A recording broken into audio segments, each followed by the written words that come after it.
यश जी, राधे राधे महाराज जी। महाराज जी, मेरी आज ही शादी हुई है और मैं अपनी पत्नी के साथ आया हूँ। मेरा प्रश्न है कि एक दंपति को ऐसा क्या करना चाहिए जिससे पूरे जीवन भर श्री जी का और भगवान का भी मिलन हो जाए और संसारिक। शास्त्र की आज्ञा के अनुसार पति को अपनी पत्नी के प्रति प्राण बुद्धि रखनी चाहिए। जैसे हम अपने प्राणों को कितना संभाल के रखते हैं, हमारे प्राणों को भूख लगती है, प्यास लगती है, हम तत्क्षण व्यवस्था करते हैं, ऐसे अपनी पत्नी की कामना पूर्ति के लिए मुझे तत्पर रहना चाहिए। पत्नी को हर स्थिति में अपने अनुकूल बनाने की चेष्टा करनी चाहिए और पत्नी को चाहिए अपने पति को ईश्वर के समान समझे। पति परमेश्वर माना गया है हमारे सनातन धर्म में। यदि अपने पति को हम भगवत भाव से उनकी सेवा में बनी रहेंगी तो दोनों का दाम्पत्य जीवन उत्तम भाव से चलेगा। और यदि हम कहीं भी धर्म विरुद्ध आचरण करेंगे तो थोड़े दिनों में हमारे दाम्पत्य प्रेम में अंतर आ जाएगा। अब चाहिए, ये हमारी सबसे प्रार्थना है, आप अपने ऊपर केवल मत ले लीजिएगा। आज के बच्चे और बच्चियों में बॉयफ्रेंड और गर्लफ्रेंड का भयानक रोग चल पड़ा है। इन्हीं दोषों के कारण बहुत से दंपति बिखर गए। हम मनाते हैं आपका जीवन मंगलमय हो, ये जीवन यात्रा मंगलमय हो, दोनों खूब प्रेम करो और नाम जप करो और गंदी बातें जो मन में हमारे दूसरों की तरफ आकर्षित करती हैं उनको दबाओ और दबाकर भगवान के मार्ग में चलो। सत्यम जी, राधे राधे महाराज जी। महाराज श्री, आपने एक बार सत्संग में बताया था कि कोई व्यक्ति ये 10 नामापराध करता है तो उसको नाम जप का फल नहीं मिलेगा, किंतु महाराज जी उस व्यक्ति ने वो नामापराध नाम जप शुरू करने से पहले करे हो तो महाराज जी अगर बीच में भी करे हो, मान लो पहले की बात का, बीच में भी करे हो और उसको पश्चाताप हो रहा है कि मेरे से गलती हो गई, तो नाम कीर्तन कर रहा है, नाम जप कर रहा है, तो सब बराबर हो जाएगा, ठीक हो जाएगा, चल देगा। पहले की तो बात जाने दो, वर्तमान में भी हो जाए, मनुष्य है हम, हमसे गलती हो सकती है तो उसका प्रायश्चित भी है। नाम कीर्तन आधा घंटा किया और अंदर से दाह पैदा हुआ, अंदर जो जलन होती है उससे अपराध मोचन हो जाता है। और नाम कीर्तन सर्व पाप नाश करने की सामर्थ्य रखता है। नाम जप चल रहा है तो नाम जप और नाम कीर्तन से नामापराध नष्ट हो जाते हैं। लेकिन जानबूझकर नामापराध ना करे। स्वयं अगर कोई ऐसी कुसंग वसात चेष्टा बन जाए तो हमको नाम जप नाम कीर्तन से उसे नष्ट कर देनी चाहिए, चिंता नहीं करनी। अविनीश जी, दिल्ली से, राधे राधे महाराज जी। महाराज जी, सच्ची भक्ति की पहचान क्या होती है? तदर्पिता अखिलाचारिता तत्स्मरणेन परम व्याकुलतेति।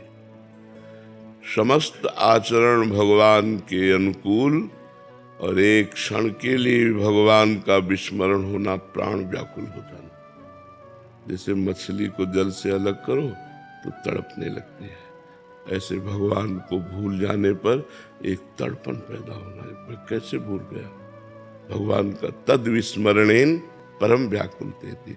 भगवान का विस्मरण होने पर हृदय व्याकुल हो जाए और जितने आचरण हैं, जितने कर्म हैं, वो सब भगवान को समर्पित हो। भगवान को समर्पित कर्म वही होते हैं जो पापाचरण नहीं होते। तदर्पिता अखिलाचारिता, अखिल माने सब, सब आचरण भगवान को समर्पित हो, अर्थात परम पवित्र आचरण हो और निरंतर भगवान का सुमिरन हो। जरा सा विस्मरण हो जाने पर हमारा हृदय व्याकुल हो जाए, ये उत्तम भक्ति की पहचान है।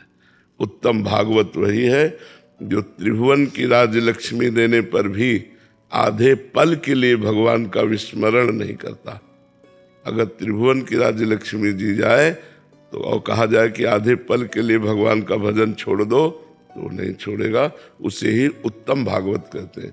उत्तम भागवत वही त्रिभुवन की राज्य लक्ष्मी देने पर भी आधे पल के लिए भगवान का विस्मरण न करे, इतनी आसक्ति हो जाए भगवान में, उसे ही कहते हैं उत्तमा भक्ति। उत्तम भक्ति का स्वरूप, इसी से प्रेम लक्षणा भक्ति का प्रादुर्भाव होता है। प्रेम इसी से प्रकट होता है। समझ पाया? वीरेंद्र जी, करनाल से। श्री हरिवंश महाराज जी, जैसे संसार में हमें किसी से तत्काल स्वाभाविक ही आसक्ति हो जाती है, तो वैसा हमारा जी श्री जी से प्यार क्यों नहीं होता? नहीं होता, क्योंकि पहली बात तो हमारी मन और इंद्रियों की गति प्रकृति की तरफ है। उसे परमात्मा की तरफ मोड़ना कठिन लगता है। विषय प्रिय लगते हैं, शरीर प्रिय लगता है, संसार प्रगट है और वो अप्रकट है। इसलिए विषय प्रियता के कारण, देहाभिमान के कारण, संसार प्रियता के कारण उनमें प्रेम नहीं हो पाता। उनके प्रेम के साधन है नाम जप करना, संतों का संग करना, वाणी जी का गायन करना, लीला चरित्रों का श्रवण करना, भक्तों के चरित्र सुनना, परोपकार करना। ये करो, धीरे धीरे धीरे धीरे जब आपका संसार राग मिटेगा तो भगवान से अनुराग हो जाएगा, श्री जी से प्रेम हो जाएगा। और जब प्रेम होता है तब दर्शन होते हैं। इसकी परीक्षा होगी, जगत के भोग और जगत की रूप दिए जाएंगे, और आप जब ना कर देंगे, उसमें पास हो जाएंगे, तो आपको प्रेम हो जाएगा भगवान से। कोई खेल तमाशा है? भगवान है, अखिल लोकों के स्वामी है, उनसे प्यार करने के लिए हम उनके आशिक हैं, तो उसके लिए फिर तैयारी करनी होती है। तैयारी संत जन कराते हैं। नाम जप करो, गंदे आचरण छोड़ो, शास्त्रों का स्वाध्याय करो, हर समय पवित्र विचार वाले, पवित्र भोजन वाले, पवित्र आचरण वाले, तब परम पवित्र भगवान की तरफ हम चलते हैं। तो चलते रहो, नाम जप करते रहो, चलते रहो। धीरे धीरे जब हृदय पवित्र होगा तब श्री जी से प्रेम हो जाएगा। ऐसे थोड़ी श्री जी कोई संसारिक व्यक्ति थोड़ी है।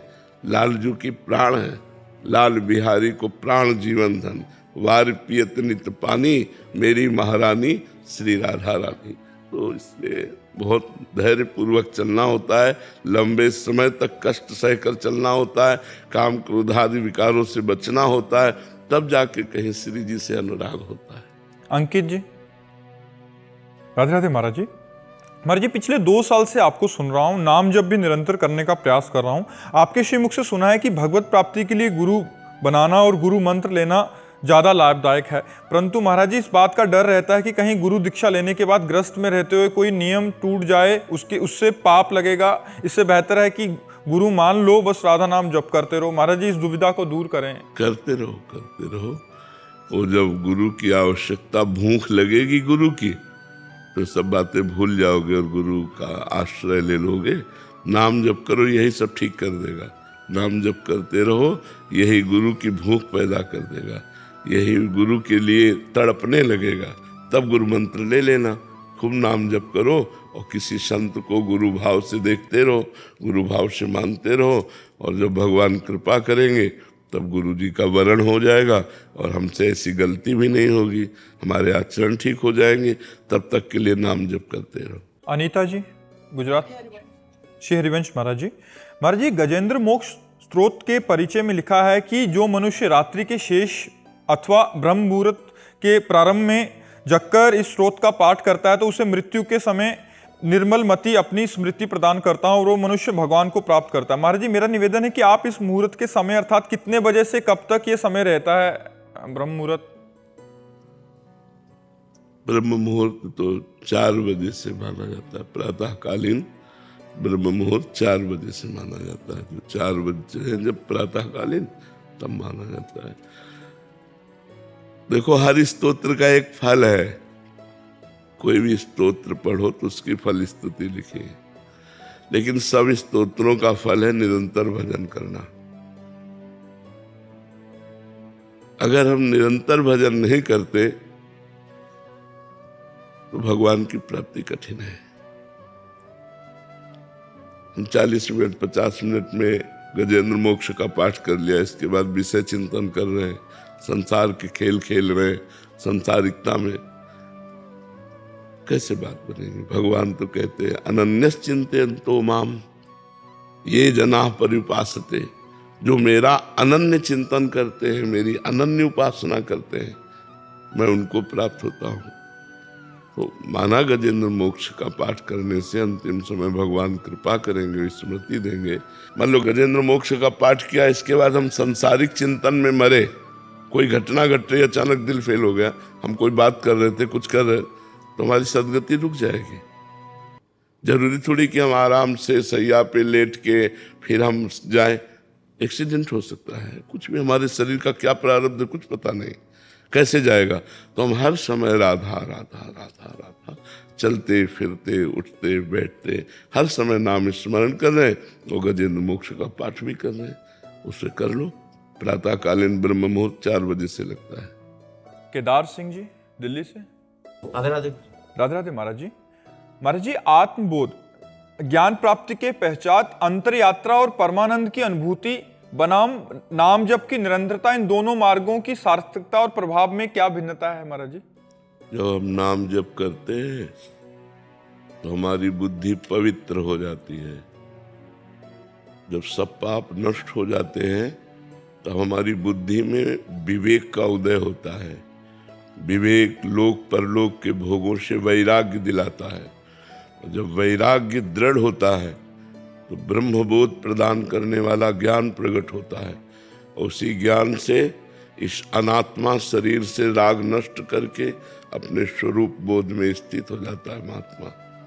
वही महात्मा है जो स्वरूप बोध में स्थित है। बाहरी वेशभूषा को महात्मा नहीं कहते, आंतरिक स्थिति को महात्मा कहते हैं। तो नाम जप के बिना संसार का चिंतन नहीं छूटेगा।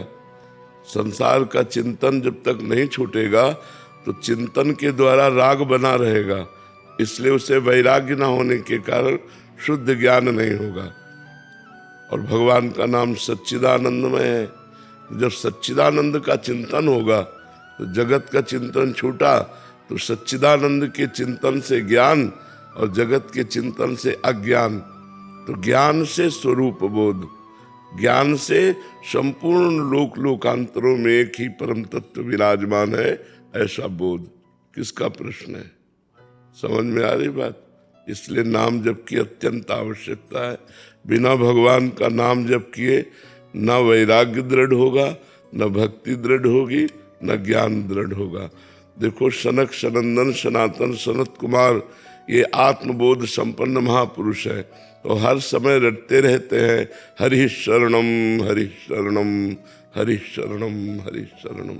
भगवान शंकर बोध प्रदान करने वाले जगत गुरु हैं, आत्मज्ञान प्रदान करने वाले जगत गुरु हैं।